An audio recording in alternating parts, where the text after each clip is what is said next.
Hello everyone, greetings from doctor Rashmi's homeopathy. Friends, जब भी किसी को डाउट होता है कि मुझे ये प्रॉब्लम हो सकती है तो डॉक्टर को दिखाता है और डॉक्टर उसका इन्वेस्टिगेशन करा करके श्योर हो जाता है कि हाँ, इसको यही प्रॉब्लम है और उसके अकॉर्डिंग ट्रीटमेंट देता है और उसकी समस्या चली जाती है। लेकिन तब क्या हो, अगर आपको समस्याएं बहुत सारी बनी हुई हैं लेकिन आपके टेस्ट में कुछ निकलता ही नहीं है, आपके ब्लड टेस्ट नॉर्मल है, आपके एमआरआई, आपका अल्ट्रासाउंड, आपका हर एक टेस्ट नॉर्मल है, लेकिन आपको लक्षण आ रहे हैं, तब क्या होगा, कैसे बीमारी का पता चलेगा? इसी प्रॉब्लम के बारे में आज हम डिस्कस करेंगे इस वीडियो में। तो इस वीडियो में हम बात करेंगे सोमेटाइजेशन डिसऑर्डर की। ये एक बहुत ही इम्पॉर्टेंट और बहुत इंटरेस्टिंग टॉपिक है। तो ये जो पेशेंट होते हैं जिनको ये प्रॉब्लम होती है सोमेटाइजेशन डिसऑर्डर की, वो हमेशा एक डॉक्टर से दूसरे डॉक्टर से तीसरे डॉक्टर में लगते रहते हैं, क्योंकि वो किसी भी डॉक्टर से सेटिस्फाइड नहीं होते हैं या किसी भी डॉक्टर का पता नहीं चल रहा होता है कि उसको प्रॉब्लम क्या है। सोमेटाइजेशन डिसऑर्डर क्या होता है, पहले हम ये जानते हैं। सोमेटाइजेशन डिसऑर्डर, सोमेटो का जो भी मतलब होता है वो होता है बॉडी से रिलेटेड। तो सोमेटाइजेशन डिसऑर्डर मतलब एक ऐसी समस्या जिसमें आपकी जो मानसिक जो समस्या है वो शरीर में एक लक्षण के रूप में निकल के आ रहे हैं। सोमेटाइजेशन डिसऑर्डर एक साइकोलॉजिकल डिसऑर्डर होता है जिसके अंदर आपको तरह तरह के लक्षण आएंगे लेकिन आपको इन्वेस्टिगेशंस में कुछ नहीं आएगा। जो पेशेंट होता है वो बहुत साल अपने निकाल देता है यहाँ से वहाँ होने में। ज़्यादातर ये समस्या देखी जाती है यंग एज में, यानी 18 से लेकर 30 साल के लोगों में ये समस्या ज़्यादा देखी जाती है। तो ये समस्या सोमेटाइजेशन डिसऑर्डर में क्या होता है, इसके कुछ क्राइटेरिया होते हैं। अगर आप उस क्राइटेरिया में फिट होते हैं तब आपको सोमेटाइजेशन डिसऑर्डर हो सकती है। तो पहले हम बात करते हैं कि कौन कौन से सिम्टम्स देखने को मिलते हैं सोमेटाइजेशन डिसऑर्डर में। तो फ्रेंड्स, सोमेटाइजेशन डिसऑर्डर में 4 तरह की समस्याएं हो सकती हैं, 4 कैटेगरी की समस्याएं हो सकती हैं। और अगर इन समस्याओं की जो सिम्टम्स होते हैं आपसे मिलते हैं तब आपको ये प्रॉब्लम हो सकती है। जैसे कि अगर आपको दर्द रहता हो, 11 जगह पे दर्द होते हैं, उसमें से अगर 4 तरह के दर्द आपको भी होते हैं तब ये प्रॉब्लम आपको हो सकती है। डाइजेशन संबंधी जो 5 समस्याएं होती हैं उसमें से अगर 2 समस्या आपको बनी हुई है तब हो सकती है। सेक्सुअल रिलेटेड 4 समस्याएं होती हैं जिसमें से अगर आपको 1 पॉइंट भी मिलता है तब आपको ये प्रॉब्लम हो सकती है। और आपको ब्रेन संबंधी जो समस्याएं होती हैं, 13 में से अगर 1 समस्या आपसे मैच होती है तब ये आपको सोमेटाइजेशन डिसऑर्डर की प्रॉब्लम हो सकती है। तो हम जानते हैं डिटेल में कि कौन कौन सी समस्याएं होती हैं। जैसे दर्द को अगर हम लेते हैं तो दर्द कितनी तरह के होते हैं? दर्द आपको 11 तरह के हो सकते हैं जिसमें से आपको 4 तरह के दर्द होने चाहिए। जैसे कि आपको सिर में दर्द हो सकता है, पेट में दर्द हो सकता है, पीठ में दर्द हो सकता है, थाइज में दर्द हो सकता है, जॉइंट्स में दर्द हो सकता है, मेंस्ट्रुअल साइकिल में बहुत ज़्यादा दर्द हो सकता है, सेक्सुअल रिलेशन के टाइम पे आपको दर्द हो सकता है और यूरिन पास करने के टाइम पे आपको दर्द हो सकता है। अगर इतने तरह के दर्द में से आपके 4 तरह के दर्द आपको भी होते हैं तब हो सकता है कि आपको ये प्रॉब्लम हो रही है।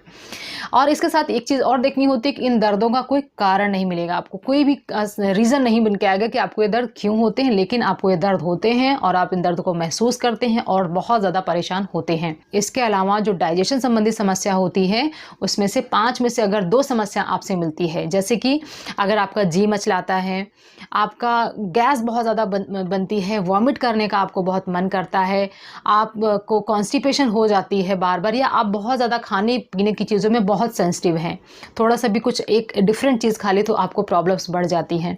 तो ये जो समस्या है इसमें से अगर 2 समस्या आपसे मिलती है तब आपको ये प्रॉब्लम हो सकती है।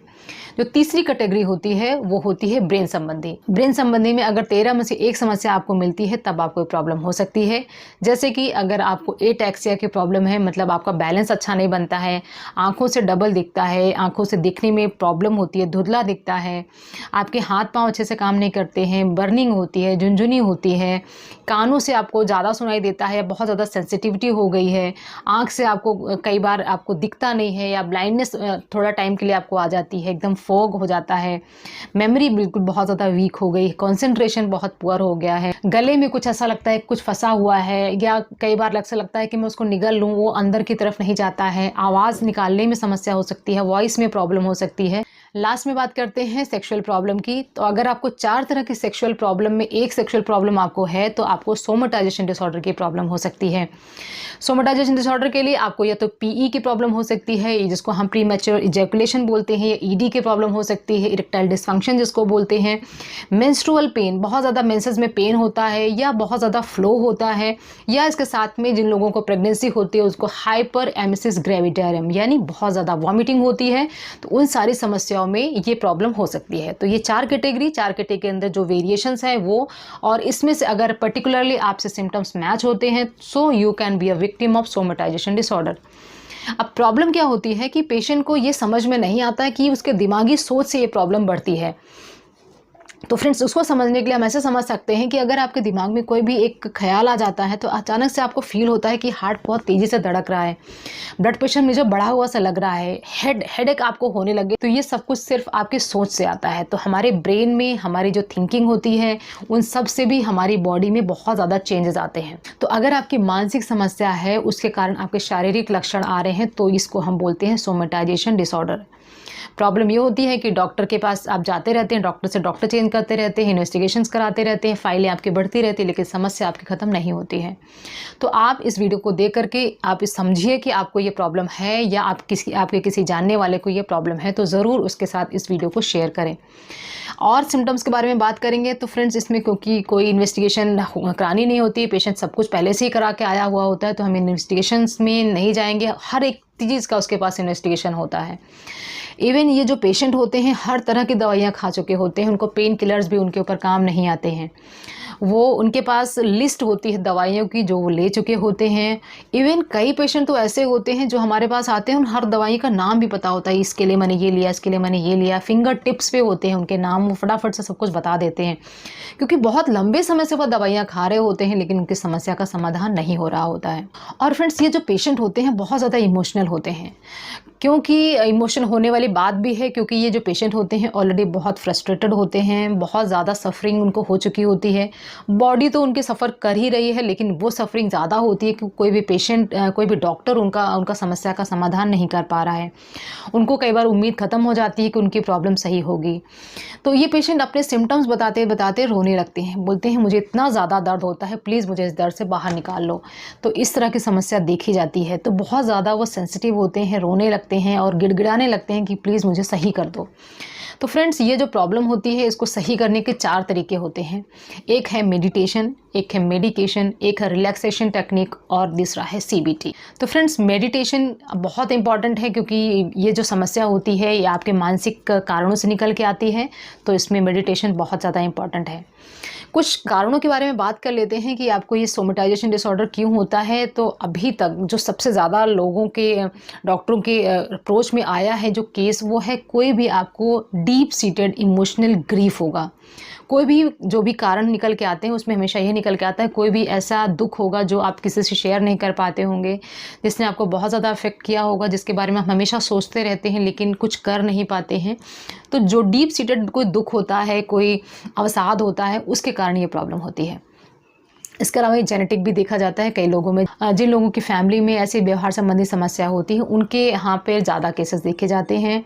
जॉब का स्ट्रेस, फैमिली का स्ट्रेस अगर बहुत ज़्यादा है, पेशेंट कंट्रोल नहीं कर पा रहा, तभी भी ये समस्या पैदा हो सकती है। इसके अलावा उन लोगों के अंदर भी ये समस्या ज़्यादा देखी जाती है जो लोग अल्कोहल अब्यूज़ करते हैं, सेक्सुअल अब्यूज़ जिनका हो चुका होता है, चाइल्डहुड में अगर सेक्सुअल अब्यूज़ हुआ होगा तब उसमें प्रॉब्लम हो सकती है, ड्रग्स अब्यूज़ बहुत ज़्यादा किया होगा। तो इन सभी केसेस में जहाँ पर अपने बॉडी को अब्यूज़ किया है, उन केसेस में भी ये प्रॉब्लम देखी जाती है।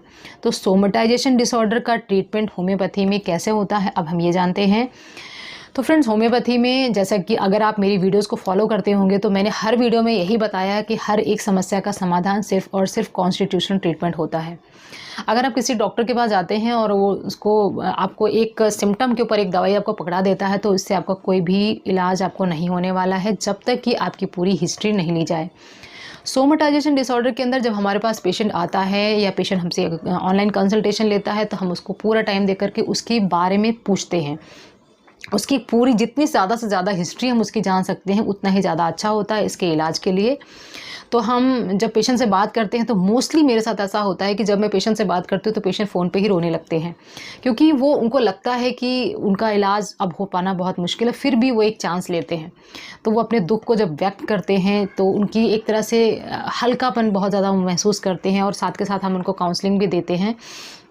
तो सबसे इम्पॉर्टेंट तो ये होता है कि हम पूरी हिस्ट्री जानें, उसकी फैमिली की हिस्ट्री जानें, कैसे कारण ओरिजिन हुआ उसके बारे में जानें और उसका इलाज बताएं।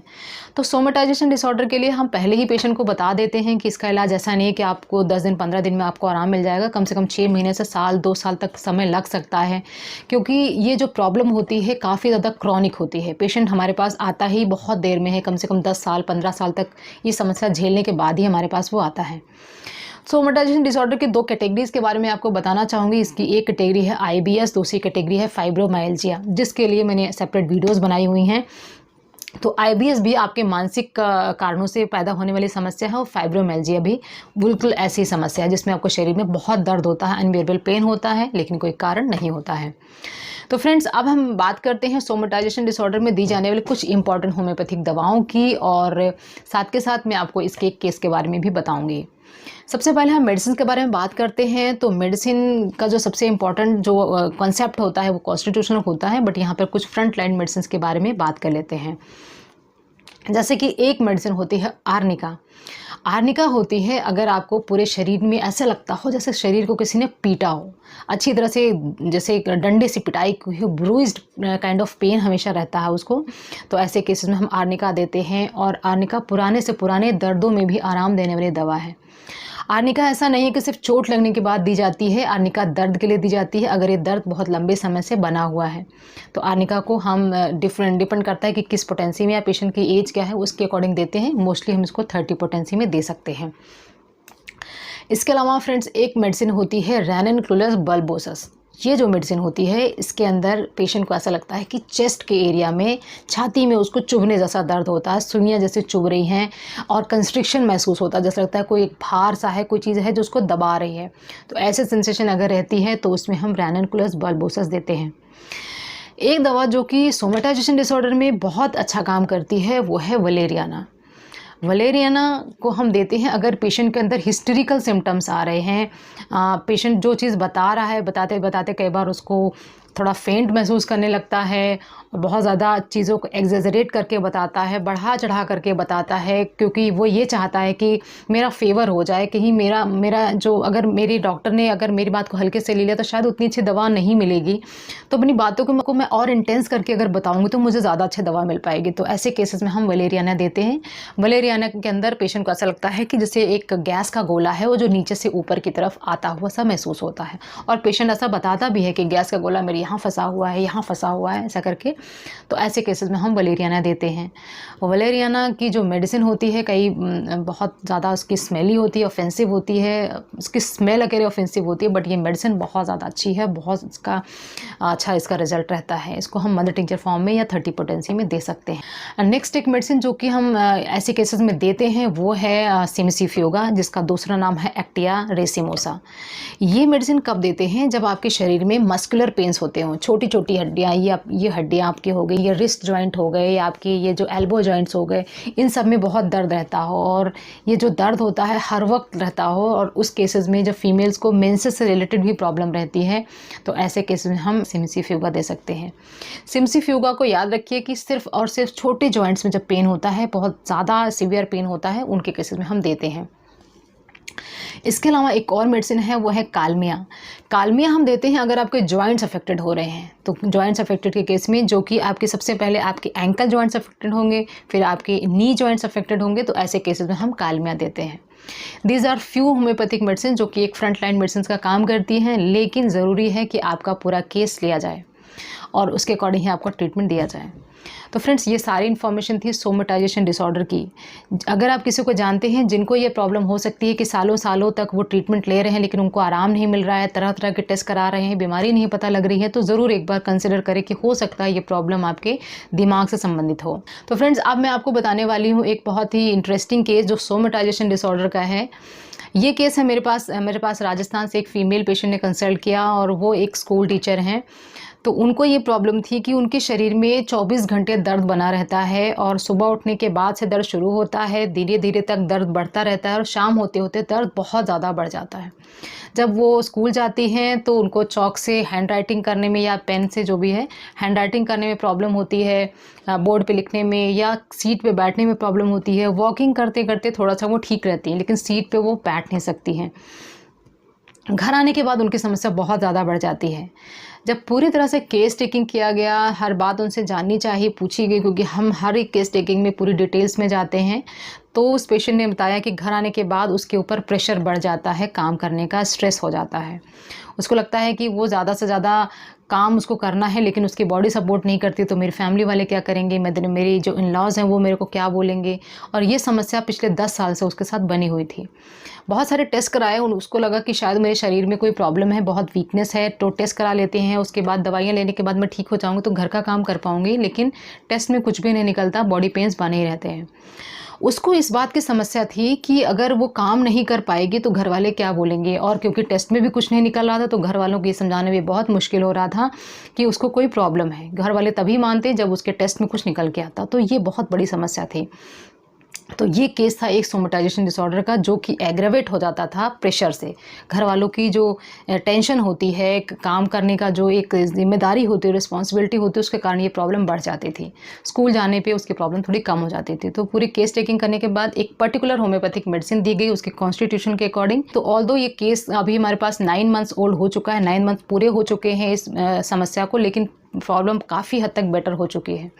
तो फ्रेंड्स, हम हर एक प्रॉब्लम का समाधान निकाल सकते हैं अगर हम पूरी डिटेल में एक केस को लेकर के पूरा स्टडी करके उसके बारे में मेडिसिन बताते हैं।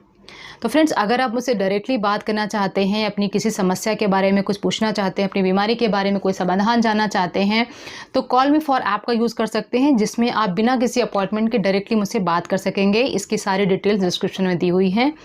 और अगर आप अपॉइंटमेंट लेकर के मुझसे कंसल्टेशन लेना चाहते हैं तो व्हाट्सएप नंबर 7017991940 पर व्हाट्सएप करके अपना अपॉइंटमेंट बुक कर सकते हैं। तो फ्रेंड्स, आई होप ये इन्फॉर्मेशन आपको पसंद आई होगी। Wishing you very good health. Thanks for watching.